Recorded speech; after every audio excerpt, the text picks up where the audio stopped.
It is another episode of LotTalk powered by Lotpop. I'm Chris Keene, one of your co-hosts. Joining me today is once again our great friends, John Anderson and Mr. Ronaldo Leonard. Gentlemen, we have a topic that is going to stir the pot, ruffle some feathers, and some of you folks are going to take it the wrong way, and that's okay because we are open for discussion. If you're watching this live, comment below. Send us your comments. Keep firing your comments away. Good, bad, ugly. We're ready to attack them all. Gentlemen, I don't want to waste a bit of time, but Paw, this is where we are going to have to lean in on you hard here, Bubba, because you're the only one here that has experienced some of the things that we're experiencing today. So with that being said, Mr. John Anderson, take us back to the olden days, back to the Nixon era, back to before that when we had all the trade wars, all the tax problems, tariffs. No, that's you, Bubba. That is 100% you. It ain't me. It ain't no. It's on you. I'm pointing to the pot stirrer right there, man. That's all I'm doing. You said we're going to alienate some people today. I'm like, that's when I start pointing at you. This dude right here. We ain't going to alienate anybody, but we're going to stir the pot a little bit because we do want to get people's thoughts on this. We do want people to comment below. We do want people to subscribe to this because we're throwing out real factual things. And what the hell are we going to do to fix them? What are we going to do to be ahead of ourselves? John, let's take it to you. Let's take it to some of the old days when you have dealt with these trade wars, these taxes, these tariff type situations. I mean, talk to us about that. Well, I mean, I'm probably I'm probably not the right guy, Chris, because I'm probably a little bit too simple-minded for this stuff. I'm thinking back while you're talking to those times sitting in a dealership and thinking about my management staff at that time, because back then, I was selling cars, but I was thinking about, the reaction that the management team showed me at the stores.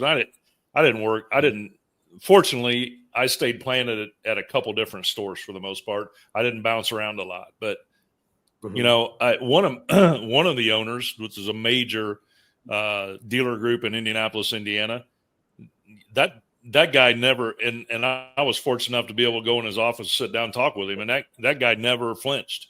It was just business as usual with him. You would never know anything was going on, and if it got a little bit tight out there, he was always finding ways to bring in inventory. But his bottom line was, hey guys, no matter what comes at us, if we keep a mindset where we're going to sell our inventory, we're selling cars. That's what we're doing. We're making deals.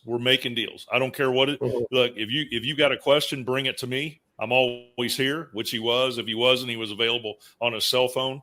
I mean, the guy owns close to between 30 and 40 stores now. So, that was just his mentality, was like, we're making deals, right? And let me worry about, if you guys sell every unit on the lot, you clear me out of inventory, I promise you I'll find some more inventory. Let me worry about that. So I don't remember there being, I remember those times? Yes, I do, very, very vividly. And do I remember the talk out there? Yes, I do.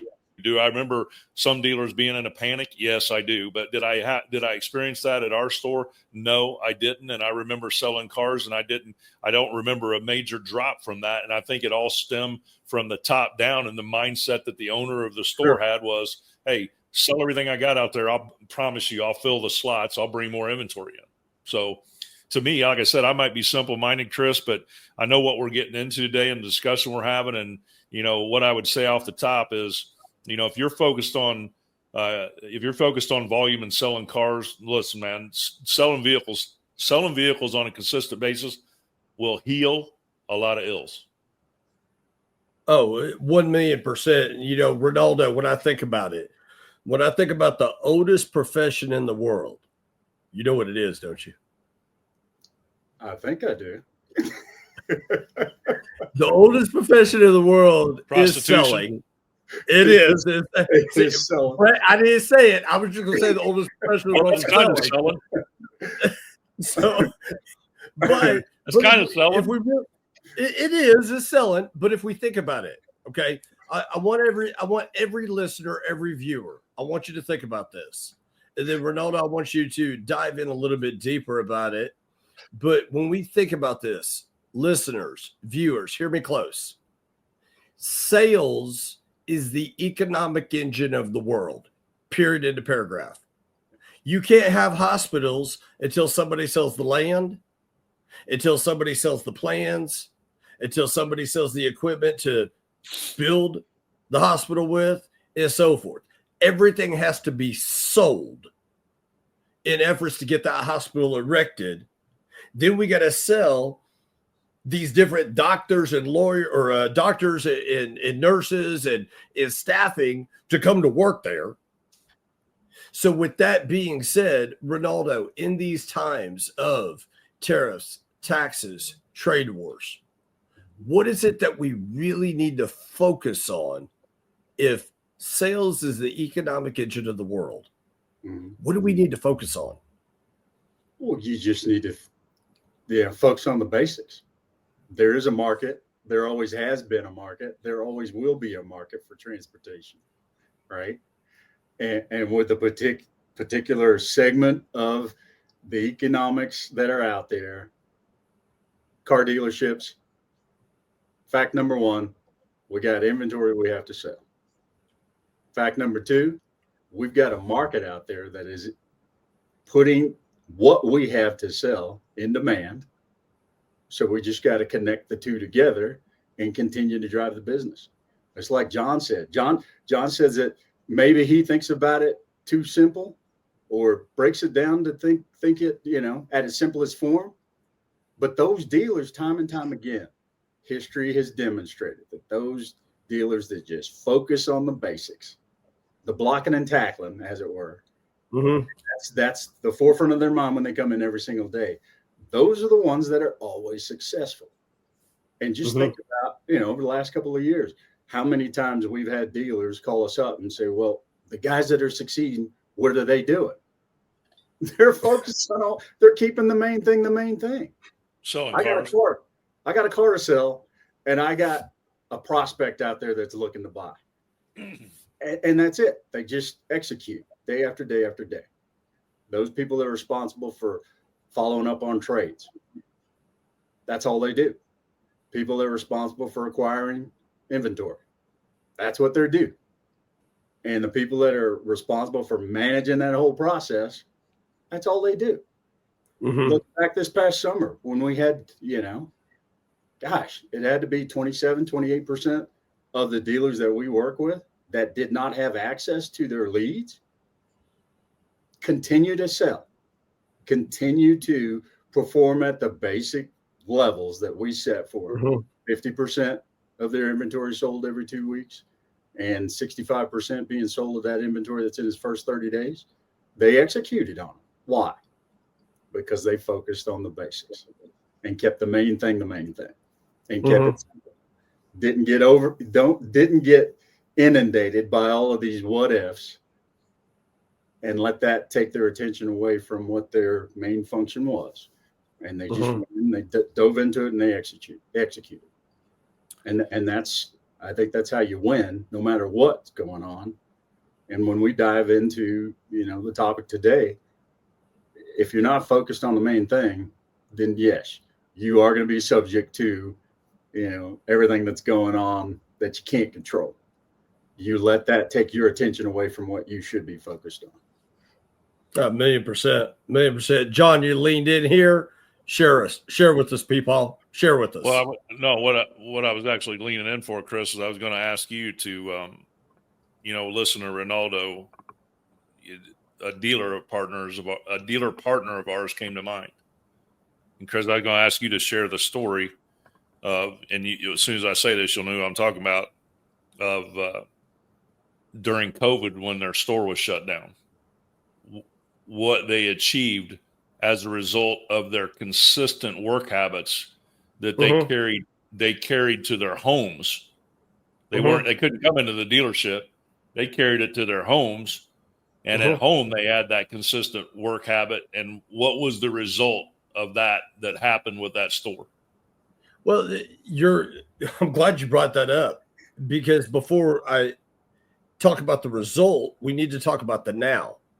And during those COVID times, we as an industry were not prepared as a holistic industry. We didn't have our head on a swivel for a pandemic to come in and shut our business down. Okay, that's number one. Fast forward to what now, 5 years later? Fast forward to 5 years later, we're a little bit more alert as an industry for when things are looming, to be a little bit hypersensitive to it and have ourselves prepared in the event of fill in the blank, whether it's tariffs that are impacted us, taxes that are impacted us, or trade wars that impact us. Now, the dealer partner that John's talking about, those guys were prepared because prior to the pandemic shutting them down, they were already really good at making sure that they stuck with the process, like Ronaldo was talking about.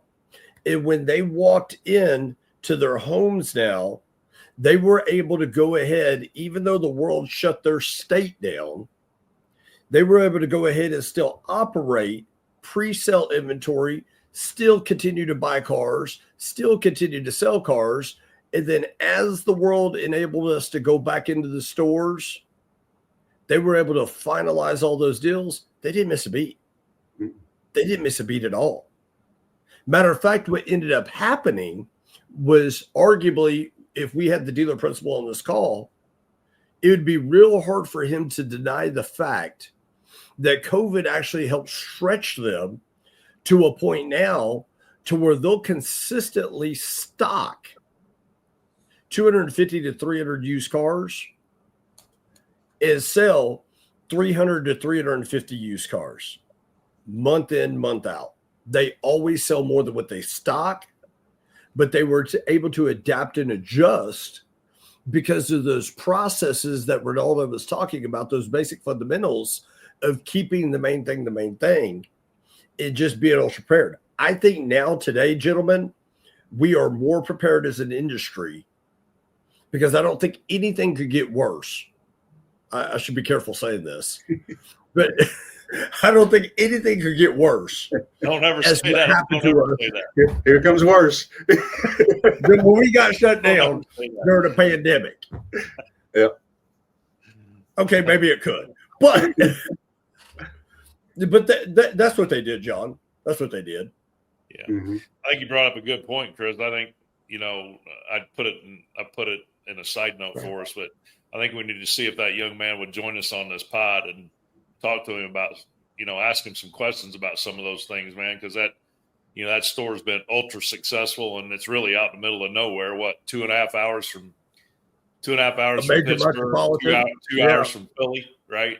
It's out in the middle of nowhere, man, and they're rocking it, right? So I think that would be and I'm sure he'd be willing to come on with us, but I think that would be a nut for another time. But yeah, no, when Ronaldo was talking about processes, that they hit my mind because, sure, hey, Ronaldo, I was going to ask you because you said it right. You mentioned you referenced blocking and tackling, and so you're the D1 football player here, man, playing at Texas Tech, and so let me ask you, when you guys maybe had a tough stretch, right? What did your coaches have you guys do? What was the things you guys went back to, or what was the things that you focused on when you guys had a little tough stretch? What'd you guys do? Well, I always went back to film study. Well, what's the old mantra? The eye in the sky never lies. And you'd always be able to identify where somebody was not executing on what their responsibility was. And it doesn't matter, it doesn't matter what you're looking at. If there's a play to be run or a process to be executed on, and you fall short of the goal, it's because somebody's not, bringing their work pail with them and making sure that they execute on, whatever their responsibility was. They missed an assignment. Yeah. They missed an assignment, period, in a paragraph. Absolutely. And think about, I'm sorry, go ahead, guy. I was just going to say, think about that for a second. How many assignments are there in just one game, right? When you talk about 4 quarters, how many assignments, right? Yeah. And so, Chris, you just said they missed an assignment, right? And so that's really what I really want the folks out there listening and watching. I really want you to hear this, right? Because, man, we have a tendency in this industry to focus on the macro a lot, right? The end result, our gross average for whatever that's worth. I've still yet to see anybody bring me a check for a gross average, whatever that's worth, but right. But we have a tendency to focus on these macro things. And man, it's like like you said, Ronaldo, it doesn't matter if it's sports or if it's business. It really is the micro things that make a difference, man. All these small, when you start talking about changes happen in the industry, that's where you better, as a dealer, as a leader, you better have your team. You better dig in there and start having your team focus on all those minor things that make a major difference, right? Because I promise you, if you're not getting the results that you want to get, that you feel like you should be getting, you're going to be able to trace that down to minor things that are not happening in your store. A phone call that the salesperson made to a customer on their cell phone instead of logging it in the CRM. That's a minor thing that can have a major impact, right? And we could sit here and talk about this for 4 or 5 hours of the things those minor things that we see on a daily basis with what we do. But man, that's really what we're watching game film. Yeah. Oh, yeah. Well, and the thing that the light bulb went off for me when I had a sales manager do a post-mortem with me, and I'm telling him, hey, I'm not getting the grosses that I'd like to have. He goes, well, let's look at these deals one by one. And this is my 10-step road to the sale that I got day one when I started working at Gene Messer Ford in Lubbock, Texas. And we would go through every single deal and look at those steps. Where'd you shortcut? Because I promise you, if you didn't get the commission that you were looking for, somewhere in those 10 steps, you shortcutted. And so I started looking back. I mean, we're talking about every single deal.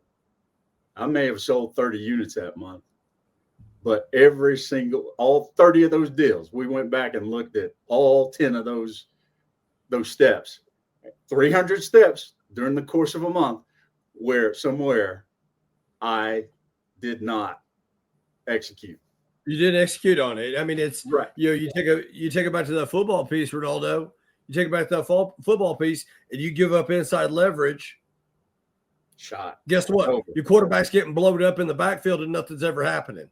Yep. Okay, nothing's ever happening. If you're on the defensive side of the ball and you got your hips turned to the outside, and I'm a receiver, and I see that, I'm calling hot, and I'm running a button right down the side or a slant, and I'm getting picked up another 5 yards. We're doing that same thing here inside our industry. And what we do is we go, there's the end zone. I'm going to skip everything in between and I'm going to go score.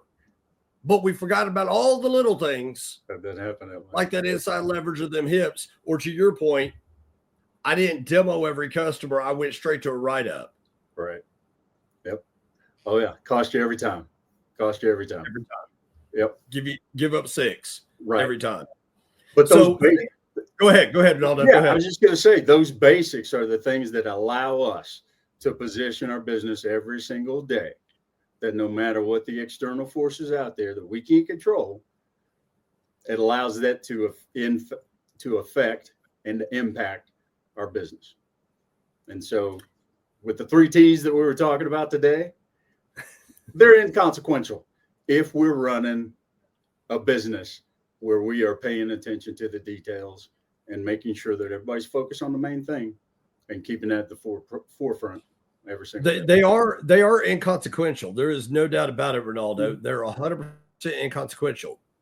But here's the challenge, though. It's a lot easier. So listeners and viewers, we know this. It is a lot easier for the 3 of us to say it because we don't ring that bell every day and cross that gate and have to suit up on that side of the ball anymore. Yeah. What is So it? it's a lot easier for us to say it. Yeah. What is it? Easy preaching, tough living. Exactly. But here's the thing. Here's the piece that we can give you. Here's the piece we can give you. So I want you to think about this for a minute. There are multiple streams of income in a dealership. Like all these multi-level marketing, schemes or whatever you want to call them over the years that have come up. That's a real thing, but in our dealerships, because there are multiple levels of income when you sell one car.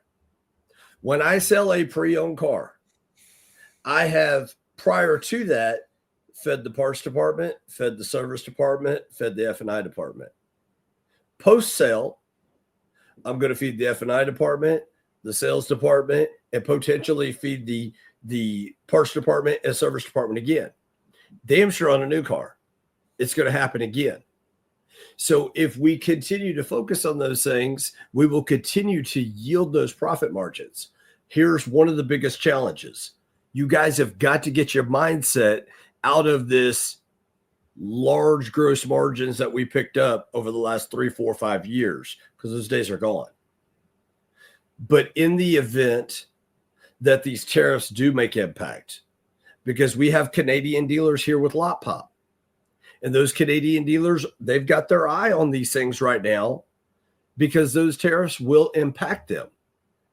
You think about the folks down south of Mexico, it will impact them. You take the folks across seas, it will impact them, but it also impacts us. But knowing that it's going to impact us potentially in some way, shape, or form, whether it's a tariff attacks or a trade war, where can we make adjustments?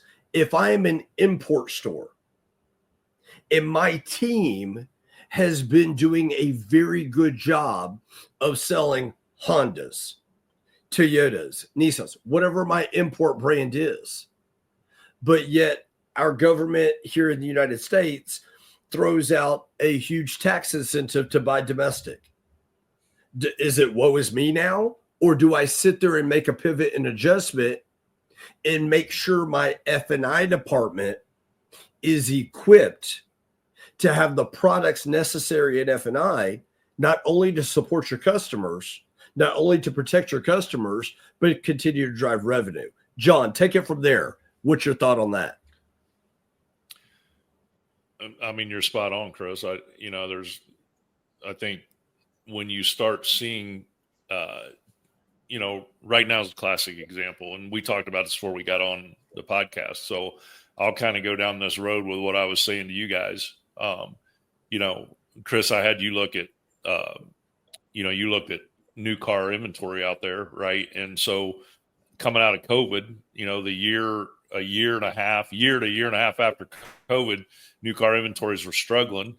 OEMs said that they learned a lesson during COVID, right? That they were, they learned that they could sell more cars with less inventory on the ground. So they weren't gonna pound dealers with inventory, right? Well, we knew that would be short-lived. And so over the last couple of years, we've seen an enormous amount of new car inventory come in and hit the grounds, right? And so we've got a lot of new car inventory out there. And so I think, when you start having talk like we're having right now, and I'm speaking for myself here, and listen, listeners, viewers, by all means, call me out if you want to. I've got big shoulders, I can handle it, but all I'm saying is, I think in the short term, we're pretty good. We've got a lot of new car inventory out there, but to your point, Chris, if the government says, hey, you buy domestic vehicles, you get a tax incentive, then I've got to pivot. I've got to be able to pivot, and I've got to be able to pivot quickly. And so what gives me the ability to pivot quickly?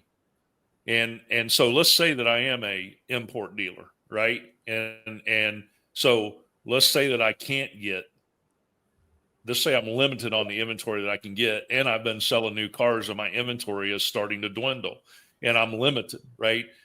Then I've got to be able to pivot. And that means I've got to look at my used car department. And so if I'm a dealer and I have a lot of middle bucket and aged used cars sitting on the lot, so 31 days and older, right? Inventory sitting there, and I have a high percentage there. How does that inhibit my ability to pivot quickly? It inhibits it a lot, right? Because I'm doing myself damage by allowing inventory to bleed through and not sell a higher percentage. For us, we always coach our dealers on selling 65% or higher out of that first 30 days. There's a reason for that. There's a reason for that. We want our dealer partners to be nimble, to be able to react. I'm sorry, let me correct myself. To be able to be in a position to proactively make a move when we see something coming down the pike, or if there's a surprise that comes at us, like right now. This is, I mean, listen, it's been talked about, but this is somewhat of a surprise. It's going to start happening as of April 2nd. If there's no type of a deal struck, it's going to happen, right? And so I would say this right now, dealers out there, look at your used car inventories, especially if you're an import dealer and you think this is going to be this could affect you, right? You have a month, well, a little less than a month now, but we really need to focus on getting our percentage of sales up in that first 30 and pushing that aged inventory out the door, right? And listen, guys, I would say this too. Don't make the mistake of running it all to the auction. I see that so many times. Dealers have aged inventory, and the first thing they want to do is, well, I'm going to take that to the auction. And I go, well, what do you think that would sell for at the auction? And they'll give me a number. And then I look at what they have that car priced at online, and it's $4,000 above that number, right? No. Right? So why would we want to run the vehicle to the auction, sell it to a competitor, when we could put that for a week, 10 days on that price that we feel like we can get out at the sale, and have an opportunity, Chris, to your point, have an opportunity, one, to add a customer to our family tree that's going to be out there talking about us. We've done a good job. Two, to potentially, if it's a late model unit and inventory, what's the likelihood we're going to get a trade? What's the likelihood we're going to get financing? Then that trade goes into our service department and they get a chance to work on it. And then parts has to supply parts for that thing. And then more importantly, my salespeople have a new groceries coming out to stock the shelves with that we haven't overpaid for because we were able to trade for that thing. So as a result of managing it that way, the whole dealership gets a lift from that, right? And so that's where we really need to, that's where our focus needs to be in if we feel something like this coming, we really need to focus on the areas that we can shift to, so that, to your guys' point, we don't miss a beat, man. We just keep rolling, right? It doesn't affect us, right? There you go, Chris. Speak to this right here, what you're seeing here, to the folks listening and watching. Yeah, so 2 points here. So John was talking about in our current used car inventory, and what I was sharing on the screen for those just listening, when we look at the current index in the used car shopper counts and the way that consumers are searching and shopping for inside our marketplace today, I mean, we're on an uptick again. Now, I was looking at this last week because it was indicating that it had went static, it had flattened out, we had hit our peak. Well, lo and behold, start this week, we're hitting another peak again. So to this point, this is that proactive stance that we at Lotpop are taking with our dealer partners and saying, okay, hey, we're still in this uptick right now. Let's go ahead and manage this, gather what we can, because the old saying of one in the hand versus five in the bush, I'd rather have the one now versus holding out for Fugazi, fictitious gross. And when I can see that this market is in an uptick in the used car department, let me gather that now. Let me get those multiple streams of income going. But the other side of it, because the average day supply of new car in today's point in time that's been getting a little bit of attention to it from the manufacturer, but the manufacturers have got their hands tied a little bit until the Fed government comes in and does something with that prime interest rate, you could see right here, since the COVID times all the way down, that shopper count had went way down. That index had went way down, got a little static. But now look at it. That index really hasn't changed much because the dealers are overstocked. And now they're painted in a corner with these new cars. Unfortunately, what's going to happen here, gentlemen and listeners, ladies, dealer principals, GMs, salespeople, here's what's going to happen. If we don't start taking a proactive approach with this new car inventory now, if you are a new car dealer, if you don't start looking at your new car inventory as a depreciating asset, just like we look at used cars, you're going to get caught holding the bag on this deal, because what's going to end up happening is there's going to be a shift somewhere between these taxes, between these tariffs, and between these trade wars. Something is going to happen that's going to slow a portion of your inventory down. So you might as well go now, while we have had a little bit of an uptick and now it's back on a downward trajectory. But while there's still the short time past that uptick, continue to work to gather that and be proactive with it. If not, you're going to get caught holding the bag. And as we see these new cars shift and move, it has no other place to go but affect the used cars. Ronaldo, how many dealers do we have right now with late model inventory that is slowing down because of the impact on the new car side? How many do we have? Oh, gosh. I would say that over the last 3 weeks, with 15 dealers, we're starting to come through and they're just partnering with us. And as we're looking at their inventories, and the majority of the vehicles that are aging through their used car inventory can be those late model vehicles where they're trying to compete, price wise and payment wise with the new car inventory. Boy, I'd say of those guys, 75% of them, and 75% of that inventory that they're having to bleed through is because they're not positioned well when we look at how they're competing against those new cars in the market. And so it's one of those things where, let's go out and get inventory. We need inventory, and not thinking strategically on the acquisition side of it, put themselves in a trick bag. What do we do now? Okay. So put it in this perspective. You're an XYZ OEM, but you don't have a whole lot of new cars on the ground, and you're trying to manufacture trade-ins. Okay, this is where F&I comes into play. And I can't wait, because the coming weeks, we're going to bring some really strong F&I people onto the podcast with us. So again, if you haven't subscribed to this podcast, you need to subscribe to it, because we've got some really strong F&I folk coming into play here. But the point being is this: if you're a new car dealer and you weren't lucky enough, or plagued, if you will, to have a bunch of new car inventory dropped in, well, if you don't have a bunch of new cars, then you're not going to be able to rebuild with a bunch of trades. So maybe you do have to go buy some late model used cars to position yourself to manufacture trade-ins.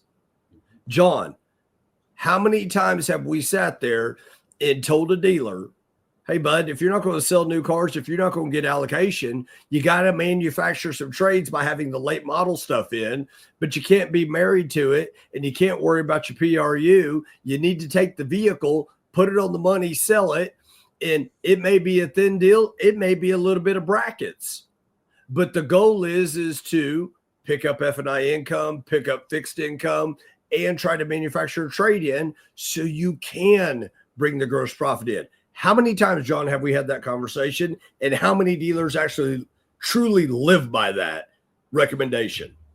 I mean, it's pretty much all the time. And it's very few and far. I mean, honestly, Chris, it's very few and far between.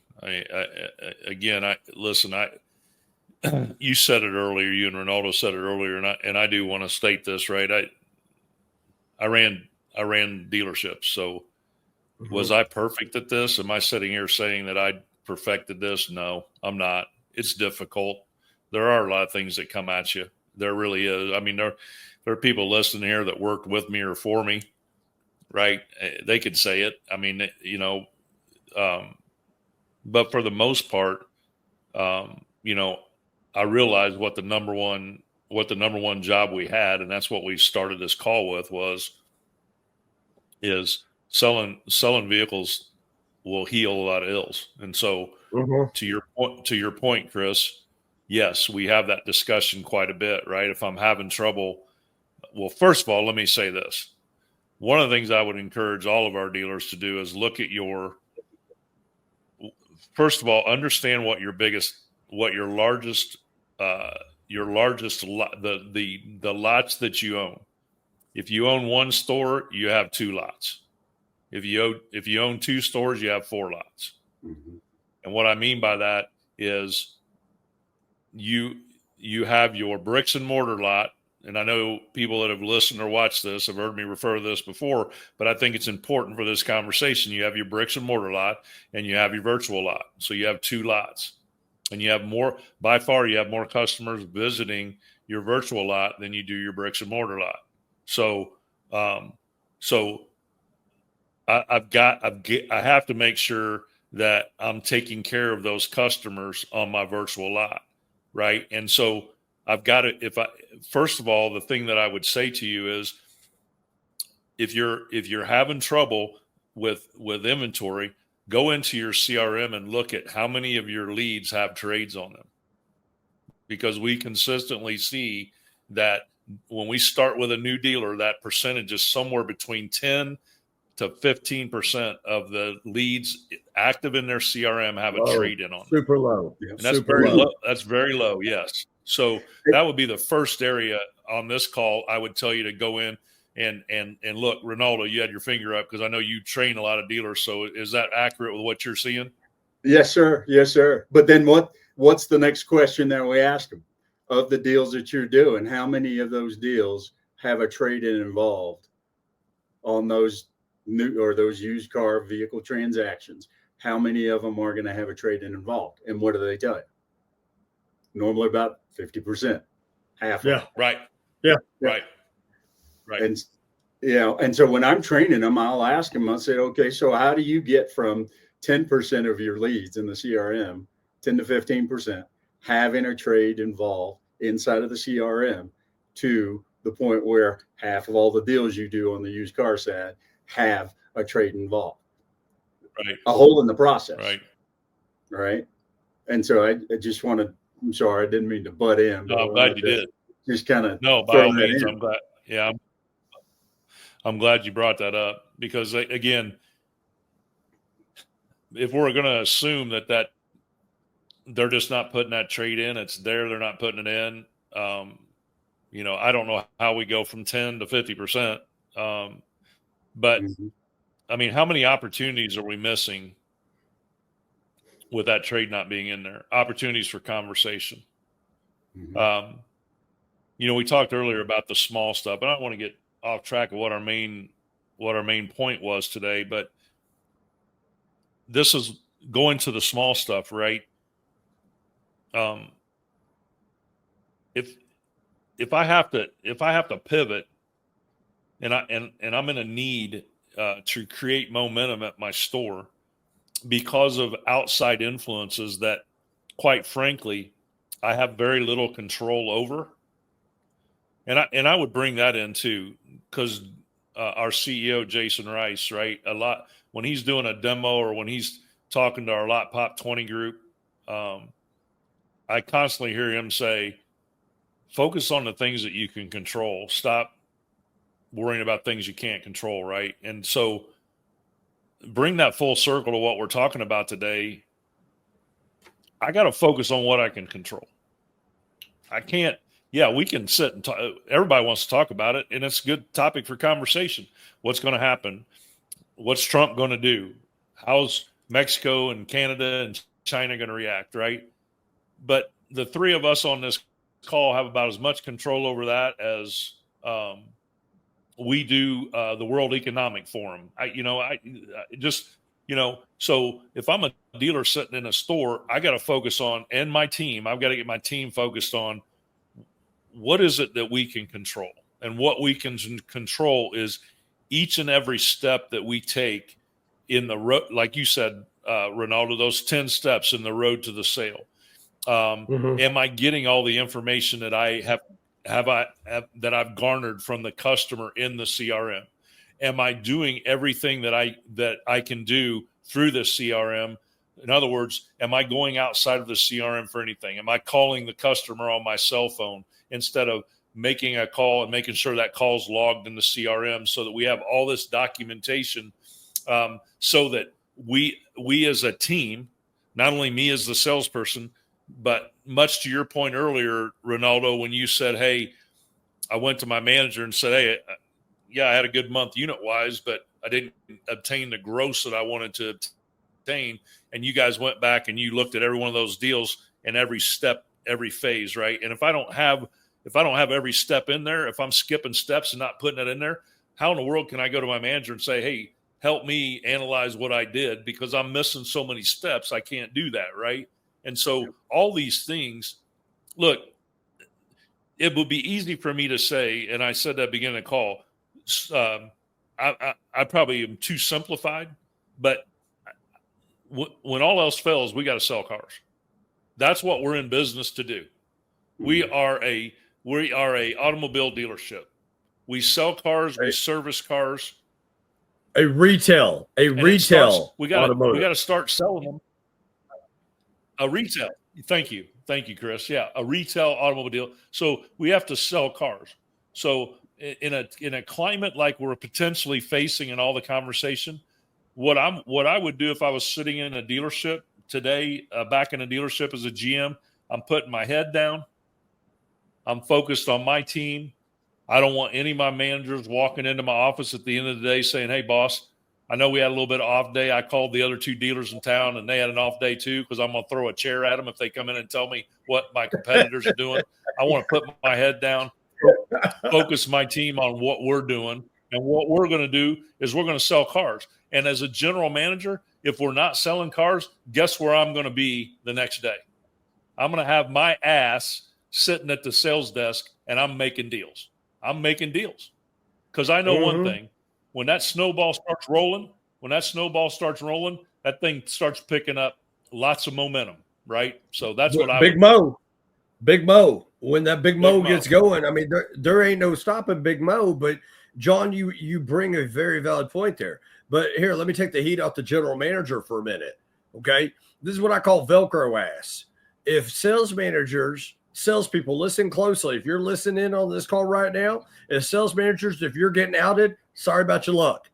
But sales managers, I know where you're going, brother. It's good. I know where you're going. If they ain't ripping that Velcro off their ass and getting out of the tower or off the desk and getting out there shaking hands, kissing babies, if they're not at the salespeople's workstations, desk, whatever the hell you call them in today's time, if we're not in there dialing for dollars with the salespeople, hey, let's be real here. You're going to fail. You're going to fail, and you're going to fail miserably. I think we need to do a better job with this looming tariffs, taxes, and trade wars that is coming, that quite frankly is already here. Even if they haven't implemented tariff, even if they haven't implemented tax benefits to it, even if the true trade war is not live right now, you have the consumer public already starting to make moves with the threat of it, just the threat of it. So if you're not partnering with your F&I department, if you're not retooling or making sure your F&I department is tooled to handle moving toward domestic or still sticking with import, if you're not equipped to that, I'm going to tell you now, you're going to fail. Period. End of paragraph. Period. You're going to fail. Hey, Chris, to your point, I think you're spot on, because I think that's why you're seeing that strong tip up in used cars still, is because the consumer is the consumer is thinking, hey, if this happens, I want to get now. I'm going to get in there and try to get me a late model used car, right? So I don't want to pay the money. Absolutely. Right. So I think that's the reason why here we are on March 10th, and that thing's still trending up and going strong. So I think, to your point, that's what the consumer is doing. Absolutely. You know, and Ronaldo, I think we would be best served for our automotive community because, you know, the whole nature of the reason why we do this, the reason why we do this podcast is to give back to this community. I think we would serve this community well, Ronaldo, if we, between now and next week, or our next call next week, or next podcast, I think we would best serve them if we went and just looked at the sample of all of our import dealers and looked to see what their activity has done over these last couple weeks. Because if we're seeing that that market still ticking up, if we're seeing a bunch of import dealers, their activity raising, that is all the more point. Tell me if I'm wrong, Ronaldo, that those shoppers are trying to get those imports now. Before all that detrimental activity starts to present itself, they get ahead of the curve. And, you know, it's going back to the basics. You know, we got product to sell and there's a market out there for it. And what we're seeing is that market is increasing. People are getting active. You know, what is NADA telling us? That they're spending 19 hours on average collecting all of this data, trying to figure out what they're going to buy and who they're going to buy it from. But the amount of time that they're doing or they're using to collect that information is stretching out. So on average, anywhere, 45 to 65 days is how much time they're spending to collect that data. And we're seeing those shopper counts go up. They are being proactive. But if a dealer, to John's point, if a dealer is not structured their inventory in such a way that they're selling the majority of it in that first 30 days so that they can be nimble and react to it, they're going to be sitting back and watching what's going on and trying to figure out, how did I miss that? Or how can I take advantage of it, being reactive to it? And so that's why when we visit with the dealers that we work with on a daily basis, that we preach to them, manage your buckets, manage your leads, and everything else will work itself out. And you will be in a position that you can be proactive as opposed to reactive when it comes to those shifts in the marketplace. But it also positions you to take advantage of the multiple revenue streams throughout the dealership. But I can see you probably in there looking at those numbers to see with our dealers, you know, if that activity. I am. Yeah. So I had an epiphany here while we're sorry guys, but I'm going to digress here just a minute. Digress. Okay. Brett, do me a favor. Okay. Thank you. You threw this on stage. So this is what I'm showing on the screen for y'all that are just listening in. For y'all that are just listening in, but for those that are viewing, pay close attention to this. This is a very high-performing dealer, okay? They sell what they stock in definitely a lot more than what they're stocking. They're a domestic dealership. They are a domestic dealership. I want you to just look here on the screen. For those watching, for those listening, I'll describe it. 1, 2, 3, 4, 5, 6, 7, 8, 9. The first 10 pieces of lead activity here. The first 10 pieces of lead activity here on a domestic vehicle. Their Ford store. Look at this. 1, 2, 3, 4, 5. 5 of the 10 customers are trading an import vehicle on a domestic rig. If you think for 1 minute a Volkswagen customer is a Volkswagen customer, a Honda customer is a Honda customer, a Hyundai customer is a Hyundai customer, the list goes on, you're sadly mistaken. I'd bet you dollars to donuts, Anderson, that when you look at the 5 of these customers here that are looking at trading their imports on a domestic vehicle, I bet you dollars to donuts that what we're talking about today with tariffs, trade wars, and taxes had some influence of why they're not buying another import. What do you think? You're probably onto something there. I wouldn't, I would have trouble refuting that with you, honestly. Look, let's not kid ourselves, right? You got a percentage of the public that, this is one of those times in our nation that you got a lot of folks that are leaning very pro-American now for multiple. And I don't listen, man. I don't want to take this thing political. I'm not trying to. I'm just saying the honesty is you got a lot of folks out there right now that are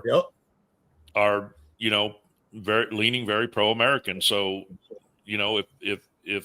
if that's the case, then yeah, I think you're onto something there, Chris. I think, and obviously, expense wise, right? I think, with all things being relative, and I know it's, you can't sit there and say you can't match up an import and say it's exactly like a domestic, right? You got certain segments of cars that are going to have similar features and similar packages and things like that. But I think across the board, if you look at that, I think overall, and I could be wrong, I don't have any data to back this up. I'd have to research it myself. But I think in my opinion, I think you would find that, the domestic side is a little bit more cost effective. And I know that that's something that the public have been talking about for a while now, right? And the reason why they've hesitated.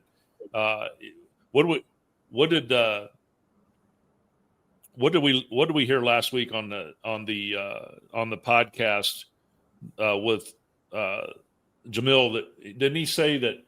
What was the time frame? The average time frame of purchase right now? Oh, 3 to 4 months. Yeah, 3 to 4, so 3 to 4 months, right? Yeah. Right. And so I think part of that reason, and how many, and one of the things that we found surprising, right, was how many hours did he say people were researching? For the longest time, it was 14 to 16 hours. What is it now? 19. 19? It's gone up, 19. Right? Mm-hmm. So I think if you start putting those together and you think about it, you got people doing more research. You got people out there that are concerned about the pricing of vehicles. So that makes sense. I'm researching, right? What can I get for my dollar? And if I determine that I can get a domestic vehicle that provides all the bells and whistles and the things that I need, and and I have to spend less of my dollars on that vehicle, even though I may be an import fan, I may lean towards that domestic vehicle because my dollars are more important to me right now. I know my wife and I are thinking that way. Our dollars are much more important to us now. And so I think everybody's kind of in that same vein, right? There's just a lot of talk out there right now, no matter where you look, about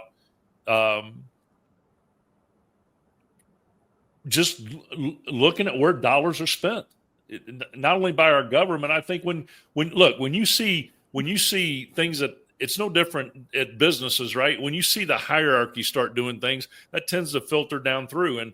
And so you see a lot of this discussion nationwide. And I think it tends to, when households start looking at theirs the same way, right? How are our dollars being spent? Are we managing it properly? Are we missing anything? And so when you have all these things involved, yeah, I believe 100%. I think that the reason why you're seeing what you just showed, Chris, is that people are comparing and going, hey man, I can get a similar vehicle that provides me all the stuff I'm looking for, and I can save myself $3 to $4 or $5 grand. Then I'm going to swing that way. Because we all know, John, there's a huge price difference between. See, that customer was coming out of a Honda CRV. Well, you take a 23 model Honda CRV and a 23 model Bronco Sport, there's going to be a price difference. Mm-hmm. And the Bronco Sport's going to be cheaper. Right. Okay. It is what it is. So that being said, I cannot wait for next week, the week after. Hell, we may even go a third week with it. The idea behind this call today, dealer principals, general managers, general sales managers, salespeople, if we are not thinking about how we can improve our F&I business, which is a stream of income that we need, if we are not thinking about ways to improve our F&I business in the looming tariffs, taxes, and trade wars, you're going to get caught holding the bag, period, end of paragraph. You're just going to. Naldo, any closing thoughts as we wrap up? Because I don't want to take any juice away from the guests that we got coming. The only thing that I would urge our listeners to do is to think about how your dealership is positioned today and whether or not you are set up for success with being able to drive through no matter what is going to come our way. Are we maximizing the tools that we have in front of us? And are we looking at maximizing every single revenue stream that we have an opportunity to touch with our used car operation?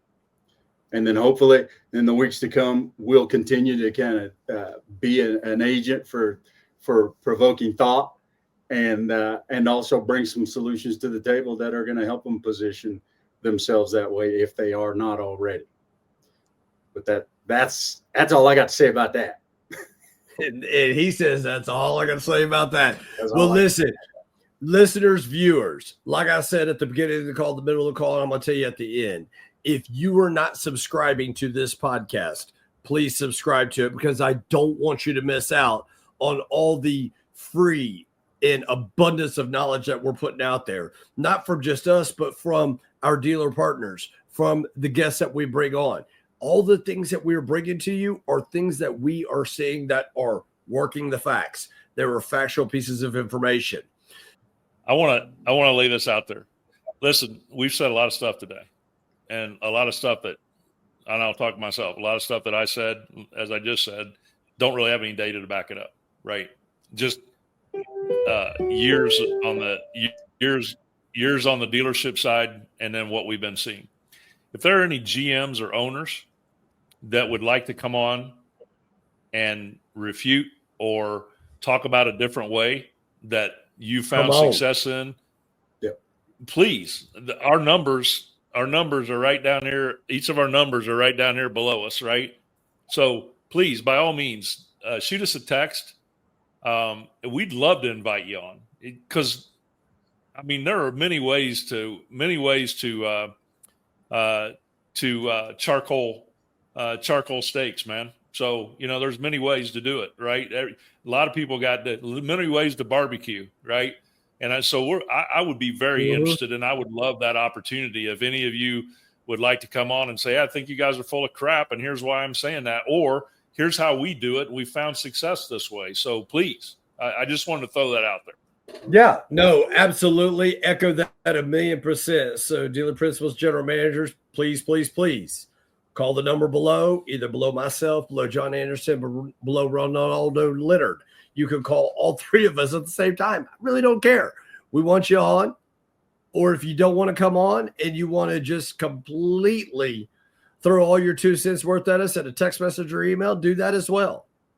So looking forward to 100% of what our F&I experts that we're bringing on over the next couple of weeks on how to help reposition our F&I departments to capture that wave that is going to come. It is going to come. Looking forward to having those guys on behalf of John Anderson, Ronaldo Leonard, myself, Chris Keene. We thank you for tuning in, and we look forward to having you on the next call. Much success, guys. Be good now.